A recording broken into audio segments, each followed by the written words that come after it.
गांव के बाहर एक पुराना उजाड़ महल था जिसे लोग भूतिया हवेली कहते थे। कहते थे कि इस हवेली में रात के समय काली बांसुरी बजती है जो सुनने वाले को पागल कर देती थी। इस बांसुरी की कहानी सालों पुरानी थी। कई साल पहले इसी गांव में एक बांसुरी बजाने वाला साधु आया था। उसकी बांसुरी से ऐसा संगीत निकलता था जो सुनने वाले को सम्मोहित कर देता था। लेकिन उस साधु के इरादे नेक नहीं थे। वह अपनी बांसुरी से लोगों की आत्माएं खींच लेता था और इन्हें हमेशा के लिए अपने वश में कर लेता था। गांव वालों ने जब बात जानी तो उन्होंने साधु को मारकर उसकी बांसुरी को हवेली में गाड़ दिया।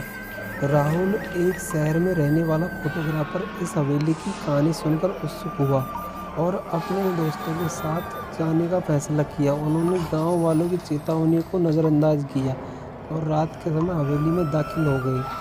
जैसे ही रात गहराई, हवेली के अंदर एक अजीब सा सन्नाटा छा गया। अचानक राहुल को बांसुरी की हल्की आवाज़ सुनाई दी। वह आवाज़ धीरे धीरे तेज हो गई।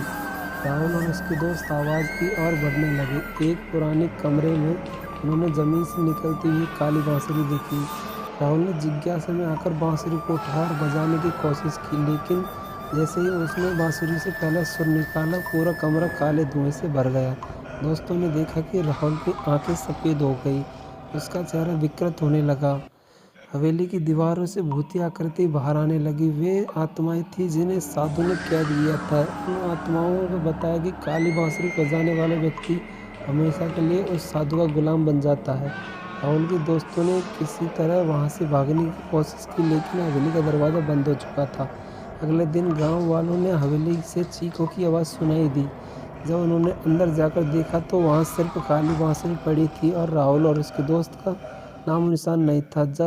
आज भी जब हवेली के पास से कोई गुजरता है तो उसे काली बांसुरी की डरावनी धुन सुनाई देती है। कहते हैं जिसने एक बार धुन सुन ली तो वह कभी सामान्य नहीं रह पाता। क्या आप उस काली बांसुरी की आवाज़ सुनने की हिम्मत